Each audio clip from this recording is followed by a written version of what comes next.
Well, good morning, folks. Happy day, Britton Chavez. Peace Fest is at 11, so I'm not going to stay long. The video that we're listening to is 90 minutes, and I'm going to just start it again. I'm about 10 minutes into it when I decided, I think I'll go live and let this play while I'm just doing my thing. It's Christopher Bollyn, solving 9/11, the deception that changed the world.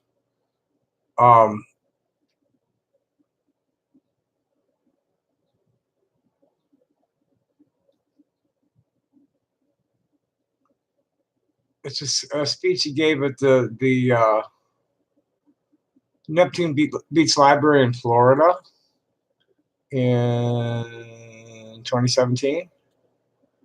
And essentially what he's going to take apart is this false flag attack that was used to manufacture consent to wage war on terrorism.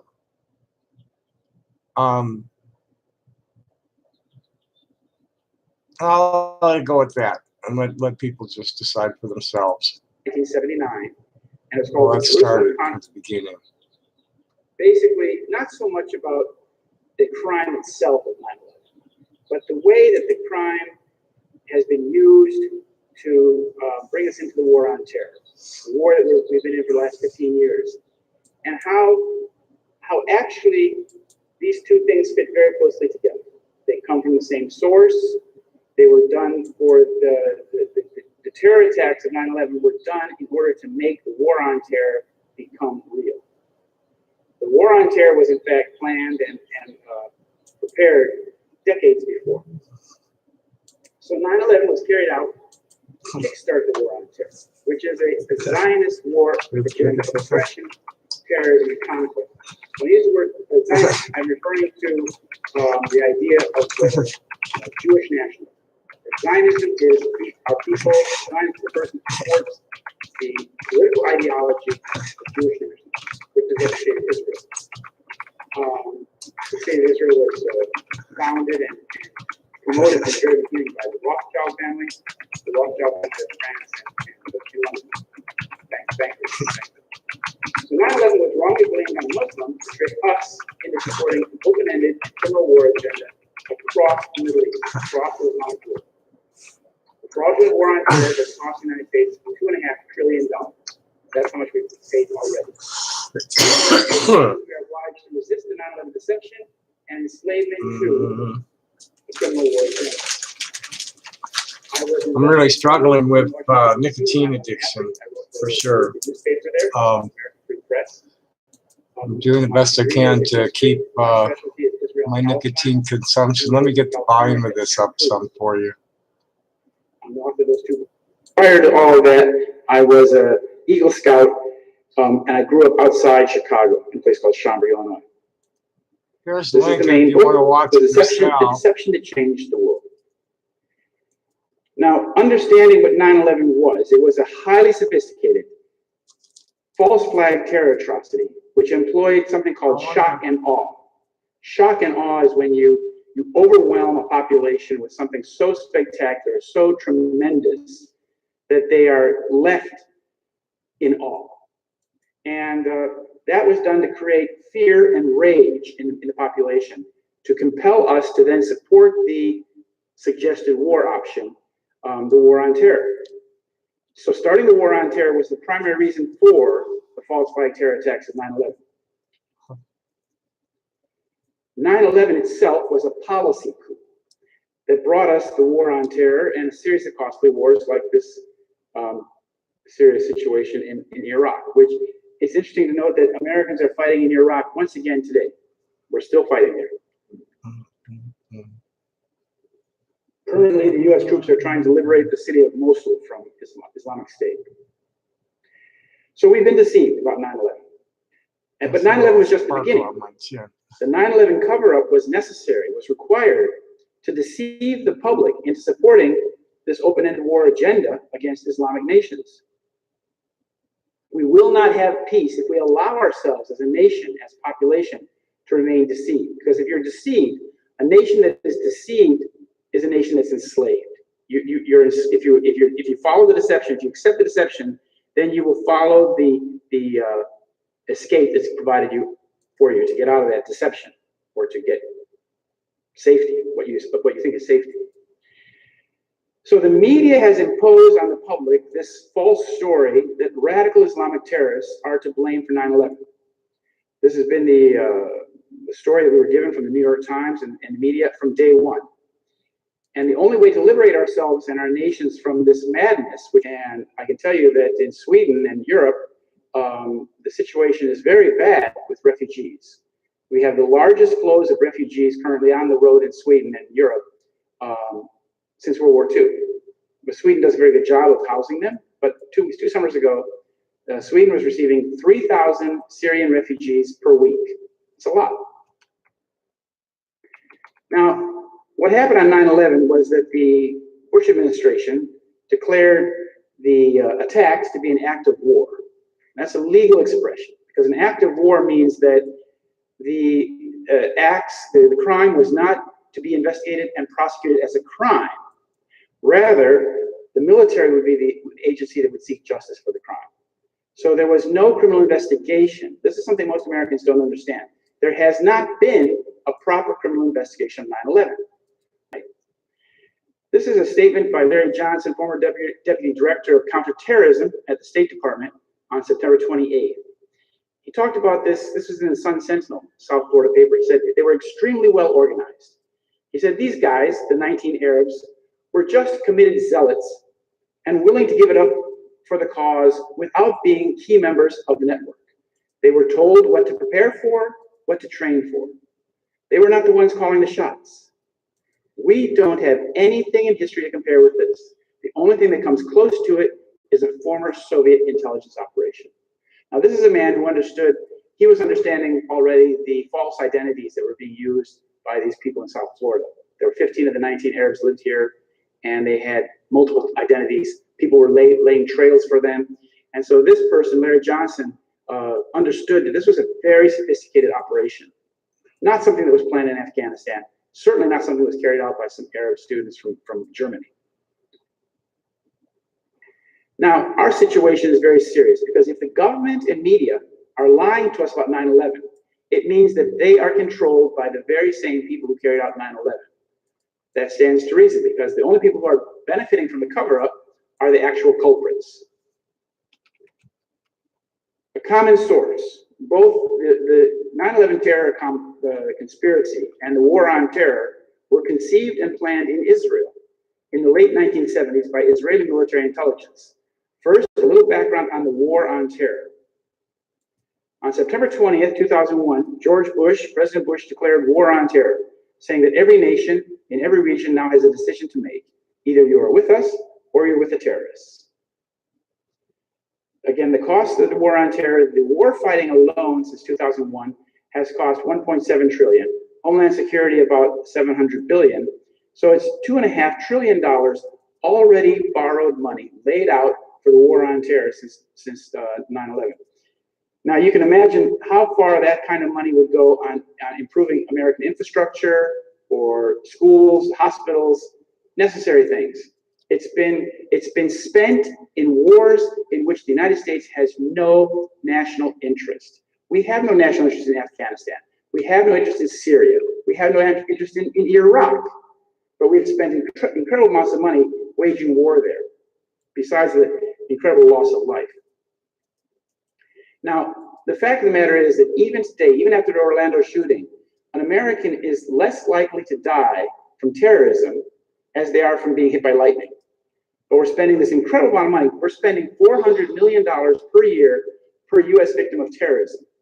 And compare that to how much we spend on cancer victims or flu victims or heart disease, you can see that it's obscene. It's a waste. It's more than that. It's a fraud. It's a criminal fraud. The money is in this war effort. So these are some protesters, and they say the war on terror is a fraud. Of course, and the fraudulent war on terror is based on the official myth of 9/11, what we've been given by the media and by our government. But where did the war on terror come from?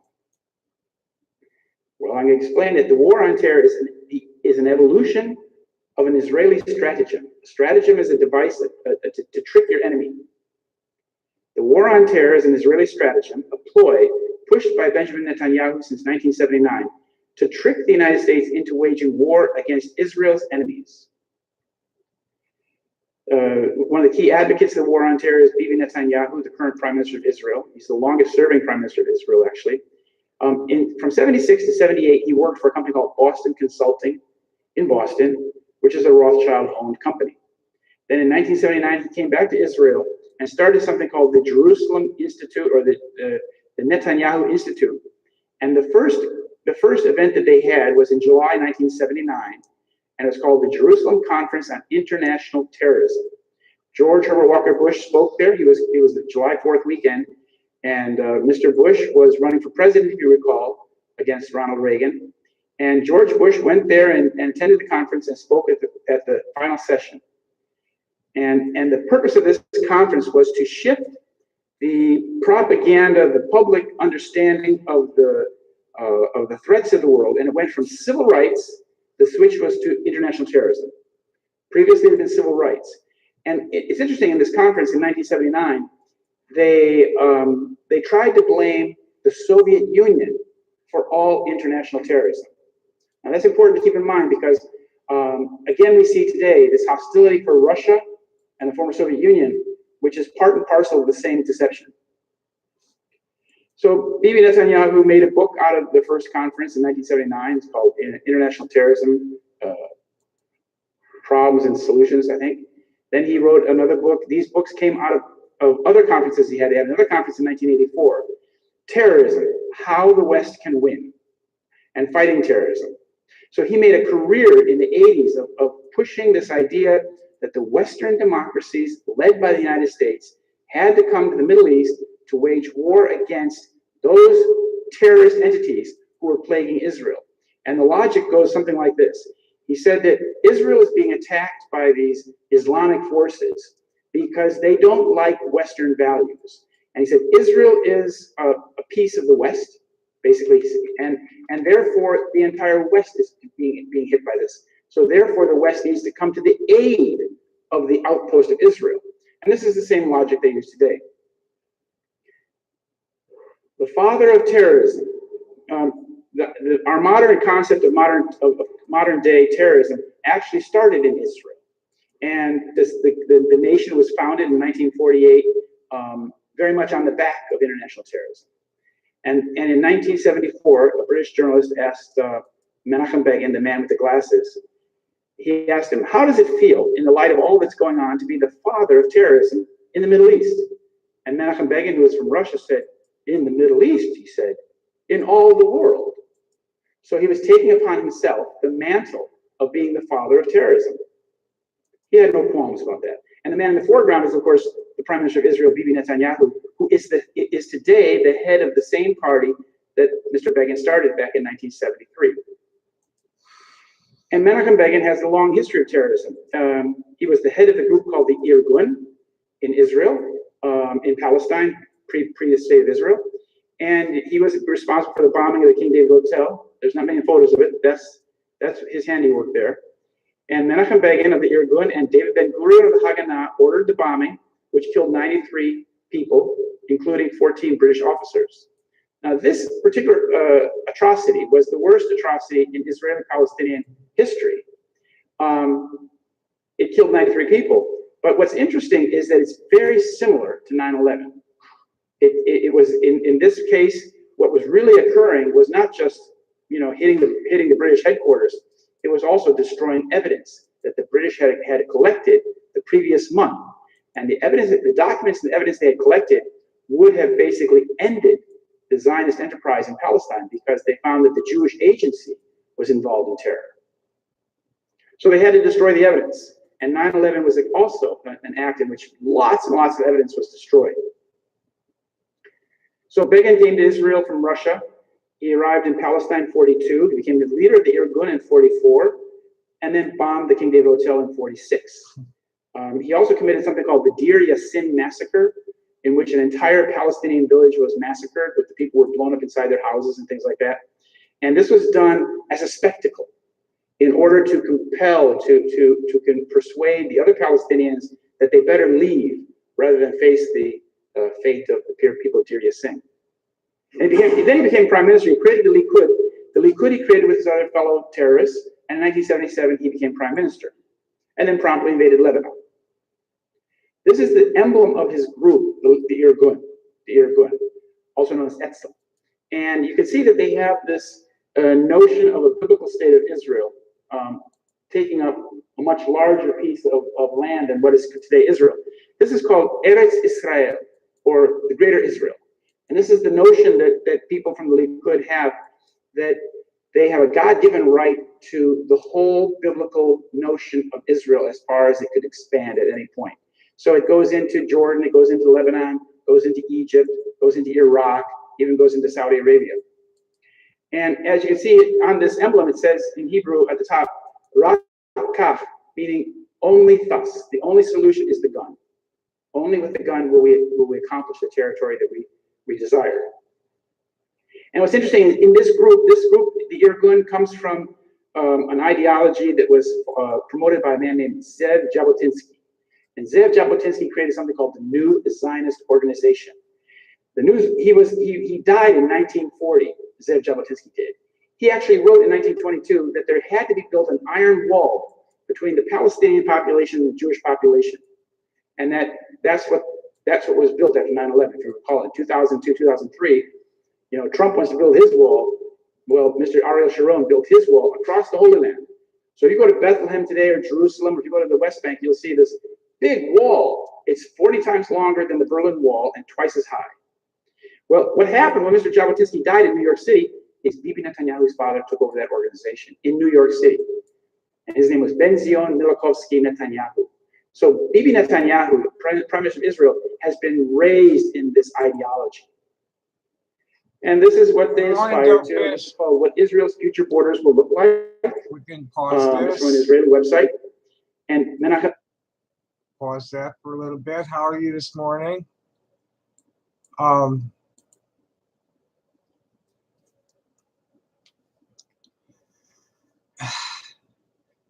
Truth and the Zionists. I gotta get going. I get myself organized for going out to the Peace Fest at Armory Park this morning.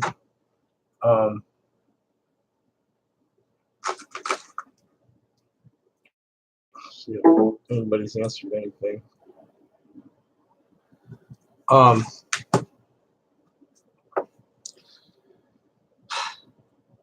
So back to the just stop to say hello. I'm gonna be just moving around. I pack up something to take with me. I don't know. It's hard to sell stone in this town away from the gem show, especially right after this gem show. Well, we just all spent everything we had on stone. So anyway, back to this talk. This guy's telling it like it is about the Zionist project in occupied Palestine and how it's manipulated the American public. He starts out this thing, if you didn't hear it from the beginning, he starts out talking about the how and why, the shock and awe, and what the, it's about manufacturing consent in the taxpayers and the media consumers with this like terrible shock that was tin plants fly into two buildings and buildings fall down. And I don't even want to talk about it. We'll let Christopher Bollyn continue. Begin said after the partition plan in 1947, when the United Nations tried to partition Palestine, Menachem Begin said, the partition of Palestine is illegal. Jerusalem was and will forever be our capital. And Eretz Israel will be restored to the people of Israel, all of it and forever. Now, it's important to understand that this is the doctrine of the Likud party. This is the doctrine of Menachem Begin, and this is the doctrine of Bibi Netanyahu. Hasn't changed anything. So here Begin became the prime minister in 1977. This happened to be the time when I lived in Israel. And this was an earthquake in Israeli politics because the Labor Party had been in power for 30 years prior, from the birth of Israel until this time. And then these ruthless kind of terrorist guys, they created a party and they took over. They defeated the Labor Party. And my girlfriend at the time, an Israeli labor kibbutznik, she cried. She said, this is the day that Israel died. The terrorists have taken over. So here are the troika of terrorists that took over. Menachem Begin, and on the right, Yitzhak Shamir, and on the left, Ariel Sharon. And Yitzhak Shamir, he headed another group called the Lehi, or Stern Gang. And he was responsible, his group was very, very right-wing and very militant. And they were involved in killing the United Nations envoy who was sent there to try and make peace in 1948. He was named Folke Bernadotte. He's a Swedish count there, and he was killed Bonnie and Clyde style by Yitzhak Shamir's gang outside Jerusalem. One of the members of his gang was this man's father. You might recall, this is Rahm Emanuel, the mayor of Chicago. He was also the special advisor to Bill Clinton for 8 years. And he was Barack Obama's first appointed person. He was chief of staff. And when he was chief of staff, he made a very disparaging remark about Arabs, but the media didn't seem to think that was anything, that needed to be criticized. But so Rahm Emanuel comes from that same breed, and he has that same ideology. Actually, this man, he was an American. He was working for Bill Clinton, and in 1991, he went back to Israel and served in the Israeli army during the first Gulf War as an Israeli soldier. Here are some of the original terrorists from the state of Israel: Shimon Peres, Pinhas Lavon, and Moshe Dayan. And this photograph was taken 1 month after something called the Lavon affair. The Lavon affair is something that's not very well understood because it's not taught in any of the courses you'll study about Zionism. The Lavon affair was an attempt by these Israelis to divide America and Britain away from Egypt by putting bombs in libraries and cultural buildings in Egypt, in Cairo and Alexandria. And these bombs, nitroglycerin bombs, were meant to be blamed, the terrorism was meant to be blamed on the Muslim Brotherhood. And that would make America, the United States, and Britain less cozy with Nasser. But what happened is that it went wrong. Some of the bombs went off prematurely, and the Egyptian police caught some of the terrorists, and those terrorists confessed. They said they knew all about it. They knew the other people. And some of them were hanged, several were hanged in Egypt, and some spent long prison sentences. But the men who ran the operation were these men. It was Shimon Peres on the left. He was director of the defense ministry, first man. Pinhas Lavon, the affair is named after him. He was defense minister. And then Moshe Dayan was chief of staff. And so these are the men who ran the whole operation. And they ran it as a covert operation, unbeknownst to the prime minister at the time. The prime minister at the time was a man named Moshe Sherod. And when Moshe Sherod found out, he was livid. He was the foreign minister and he was the prime minister at the time. And he absolutely despised Shimon Peres. And later he wrote in this book called Israel's Sacred Terrorism, very good book. He wrote that Peres shares the same ideology as Lavon. He wants to frighten the West into supporting Israel's aims. And this is exactly what's going on. They're using terrorism to frighten us. Terrorism is a tool to frighten the public into being obedient and compliant with the wishes of the terrorists. So where has this taken us? This has taken us on a very bloody path. The past 15 years, the United States has basically destroyed half a dozen nations in the Middle East, displaced millions of people who are now wandering around Europe looking for a place to live, and killed many Americans, and greatly devastated our national prosperity and prestige. It's done tremendous damage to this country. And people have to understand that this is a deception. Because when you understand the deception, then it loses its power. And we have to inform a lot of people, and it's going to take some time, but we're trying. In 1948, when Israel was being created, before the state even became a state, the Joint Chiefs of Staff wrote 13 papers about what Israel would mean to the American foreign policy. And they wrote the 13th paper, was called Force Requirements for Palestine, 1948, talking about how much force, military force, the United States would have to send to the region. And they said in the paper, the Zionist strategy will seek to involve the United States in a continuously widening and deepening series of operations intended to secure maximum Jewish objectives. And in the paper, they described two of the most important Jewish objectives were these: the expansion of Eretz Israel, the land of Israel, into Jordan, Lebanon, and Syria. And two, the establishment of Jewish military and economic hegemony over the entire Middle East. That's what's going on today. And in 1948, this man, he was a Rothschild employee. He came from the settlement called Rishon LeZion, which was built by the Rothschild family, means the first in Zion. Well, this man, David Ben-Gurion, told his general staff, his military people, 1 week after Israel became a state, he said, we should prepare to go over to the offensive with the aim of smashing Lebanon, Jordan, and Syria. When we smash the Arab Legion's strength and bomb Amman, we will eliminate Jordan as well, and then Syria will fall. If Egypt dares to fight on, we will bomb Port Said, Alexandria, and Cairo.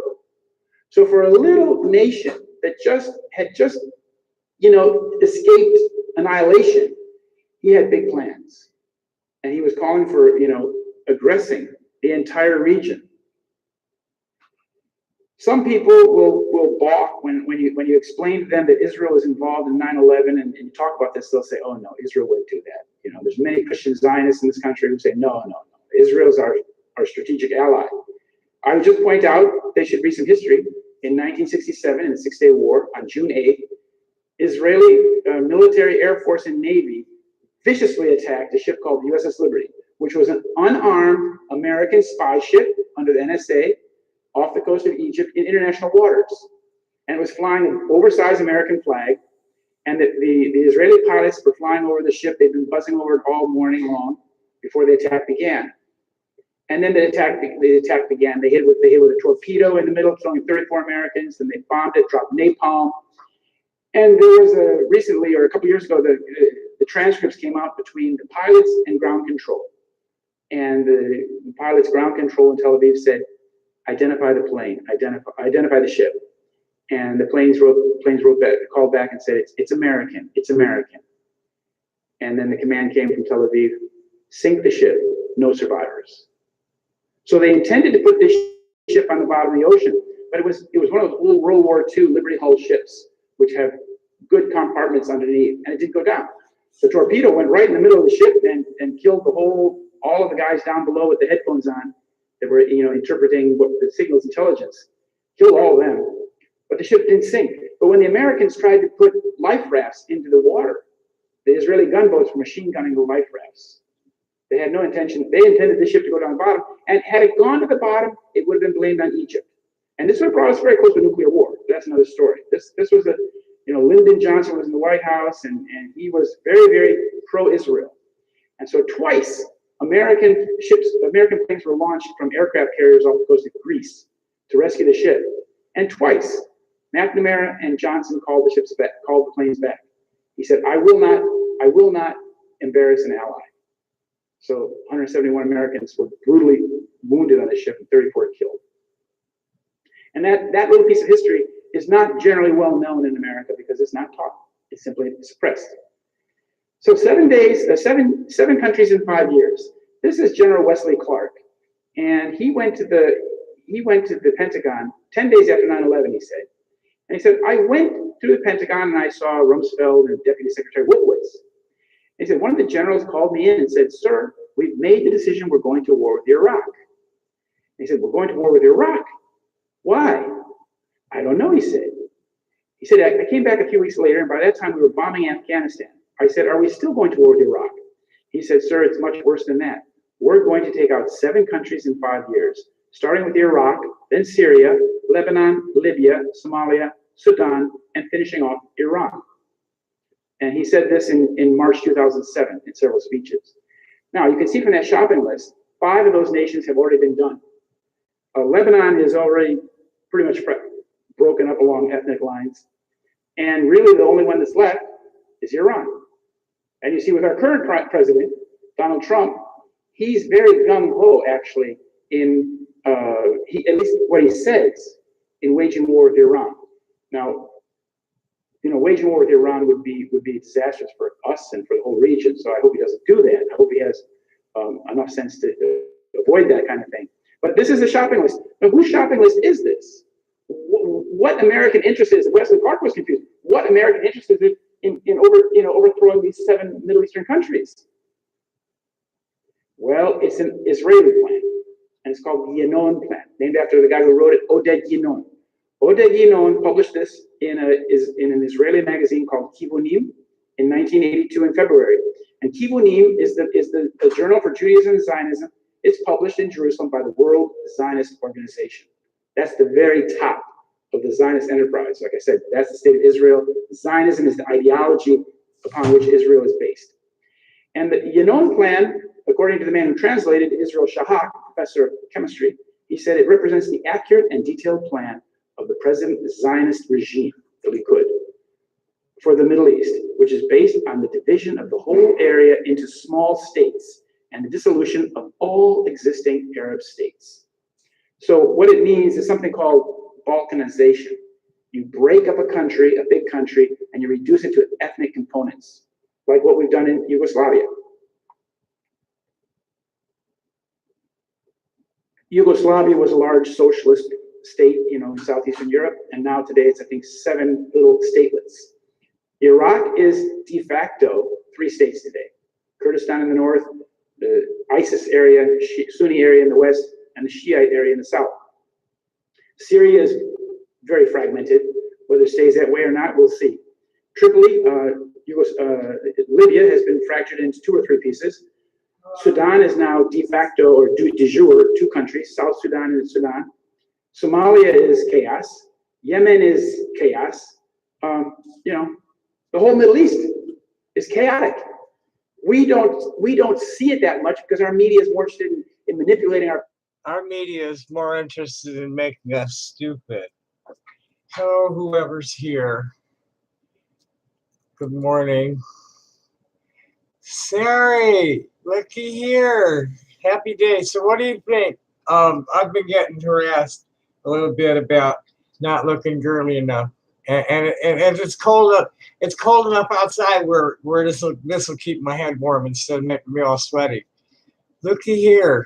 Nice to see you. I hope you're really you. It looks as though it's really you. You never know. I get so many trolls on this channel.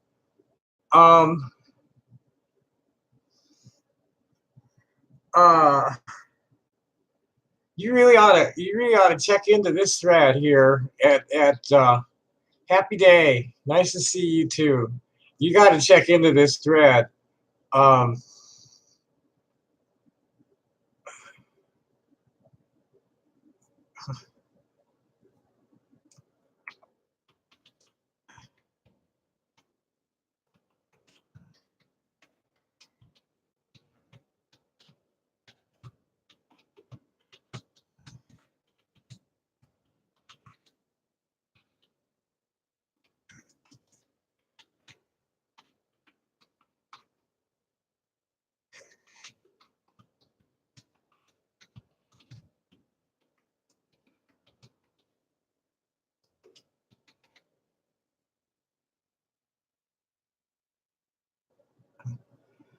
I'm just inviting some people to come and tune in. We can are you at Google? If you're at Google, they have that Hangouts and we can video chat. Oh, hi, Sari's mom. But you guys really, I'm gonna give them one of your videos too. There's this thread at Twitter that's been going on for over a year.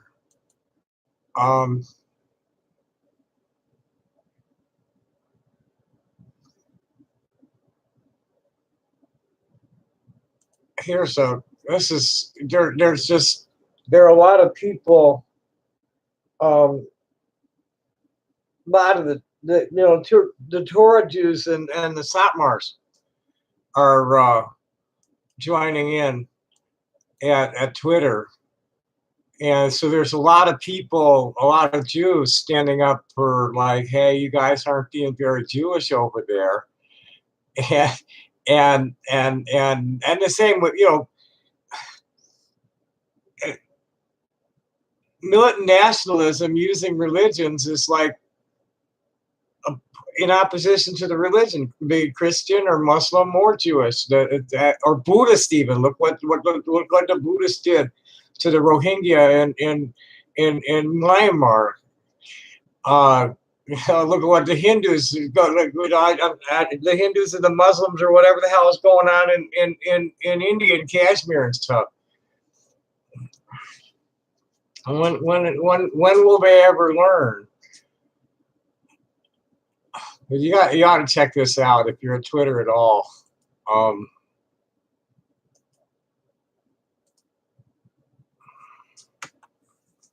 So I really wasn't going to stay long, and then I realized that I have to wait for the maintenance guy to come here and replace my hot water heater this morning. But that's basically where my head was at for this morning, was to read about all the naughty things that the Zionists have been doing in the world. I've met people who will show evidence, real strong evidence,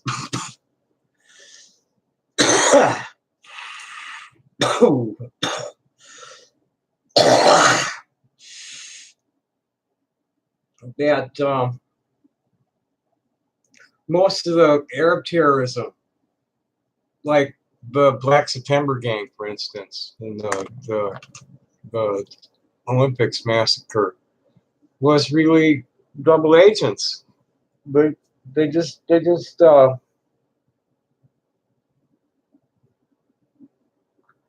all theater to sell weapons. That's all it is theater to sell weapons. That's all it's ever been. Like what really started World War I? Shooting some obscure dude. I think they were already fighting when that happened.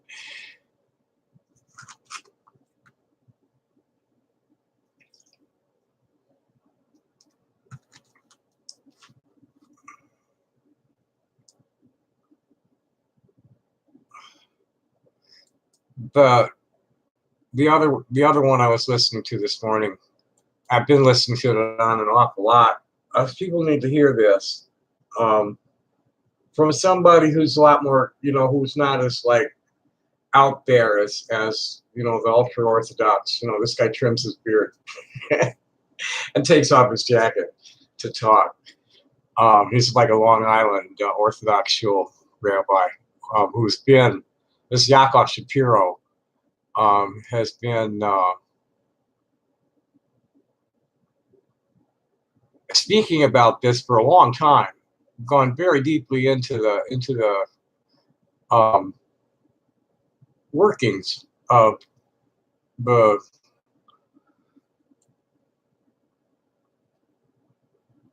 Zionist project, and how they who they are and what they did, and how it just totally is not conforming to Hebrew law at all, and how wrong it is to call it Jewish and democratic.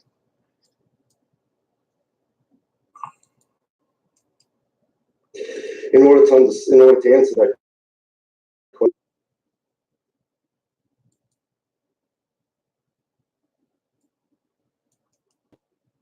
That's all it's ever been, baby.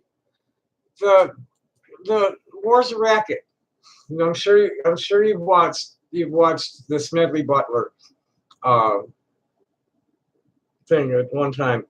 It doesn't profit anybody but the people that manufacture the weapons and convince the other people to go use them against each other. It does nobody any good ever, ever has. All it does is make people rich. No, it's rich people convincing poor people to kill each other. That's all it's ever been. The only thing that's really changed is the sophistication of a population management methodology and the efficacy of the implements of mass murder. They just it's still, and you get, you get me like in a state like this, and it's like, well, where to go, what to say from there, and you get all George Carlin and Robin Williams about it.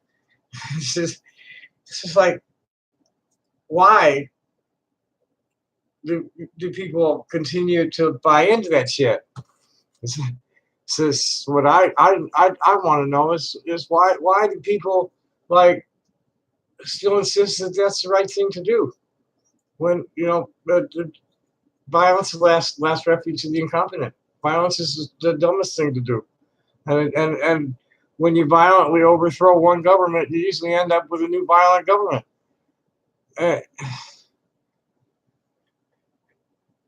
It's murder for money, and I don't know what can stop it besides divine intervention. I think that's what we're supposed to be doing, is like standing as one people and demanding that if there's really some ancient immortal humanoids with amazing technology, like the fragments of ancient documents seem to indicate, hey, let's bring it already, because like no matter what happens, I mean, it's probably forever. No matter what happens, no matter how righteous a leader shows up, they're dead meat eventually, because his their agenda is gonna conflict with the agenda of the warmongering slave keepers, and they're gonna knock them off. And that's just what happens every time.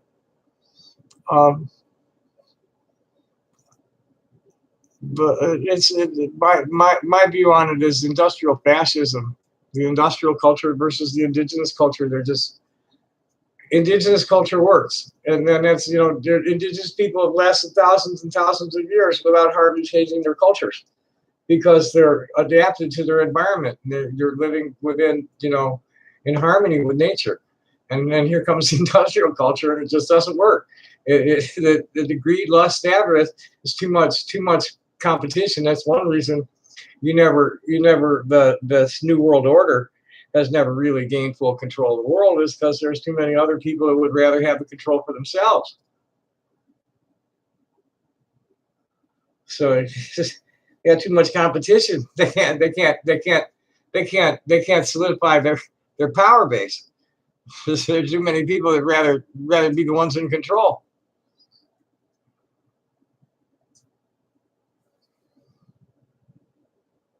So let's see.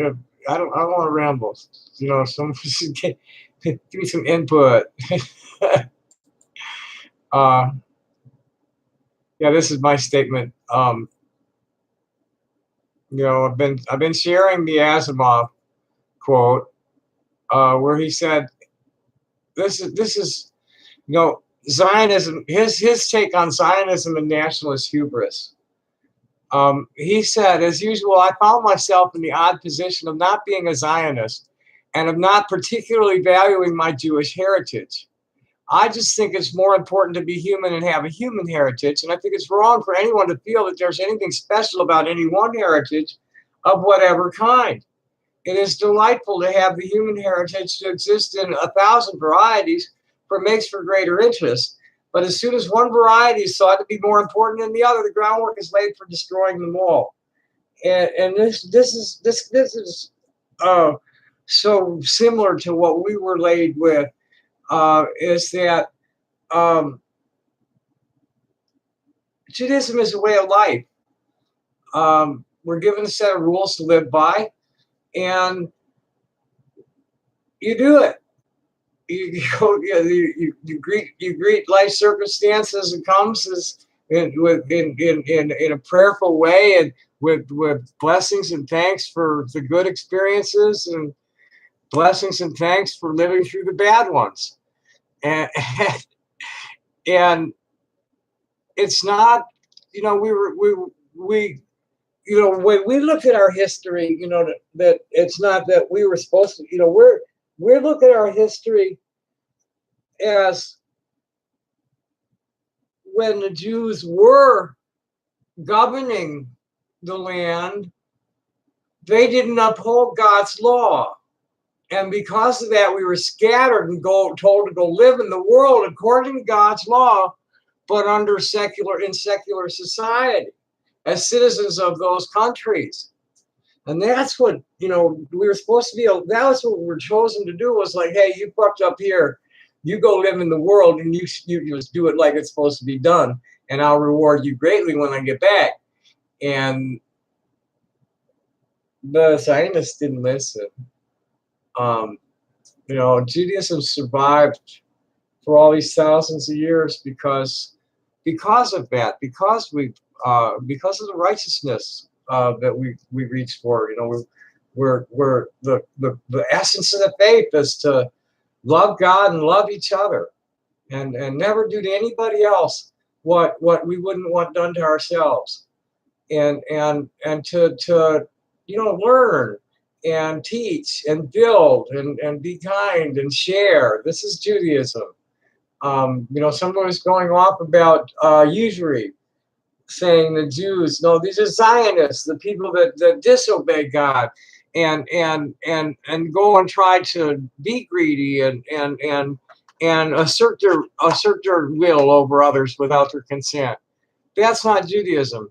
And then he looked at Zionism and saw that he saw that the Russian Jews, he says, right now there's an influx of Soviet Jews into Israel.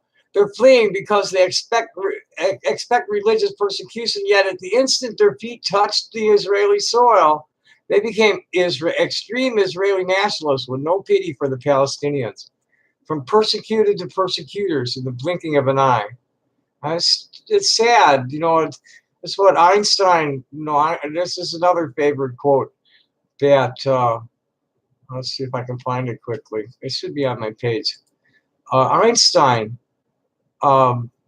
was very much in favor of a Jewish homeland. He did a lot of politicking for a Jewish homeland, but he was totally opposed to the idea of a Jewish state. He and Weizmann and the left-wingers were working toward a binational republic. They wanted the Jews to be able to live in equality with the indigenous Arabs, and I guess that's become Arab. Calling Palestinians Arabs is politically incorrect. I think properly it's like, and because the incoming European Jews, the Zionists, discriminate against the Mizrahi Jews too. So it's Palestinian Jews, Christians, and Muslims versus Zionist colonials calling themselves Jews who aren't really Jewish.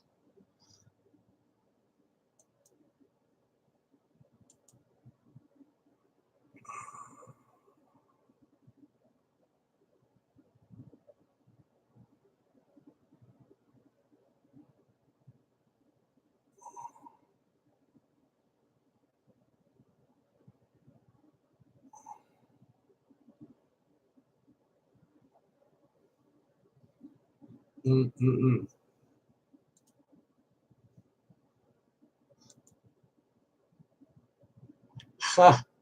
Yours are fun too. Yours are fun too. Um, I'm gonna. I really need to. What time is it? 9:20. Well, I gotta wait for that guy. I probably. I want to read the Einstein thing. I was looking for the Einstein. Um, where's my media?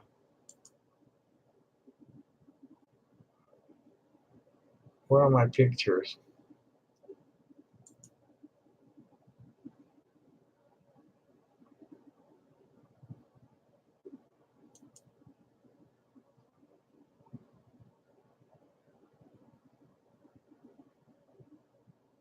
You can't. It's hard to. Just gotta scroll through it to the last time I put it. Oh, here it is. I do it pretty often, so I don't have to scroll far.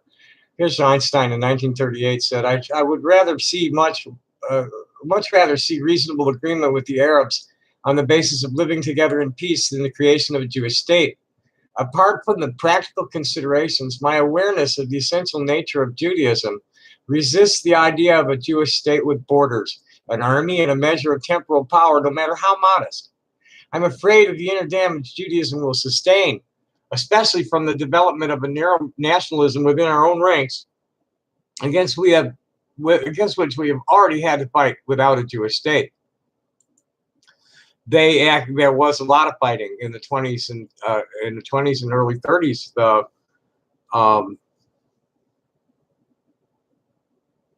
They were terrorizing the Jews into supporting them. There's a lot of there were about 5,000 people who lived there since the 1500s from Spain, and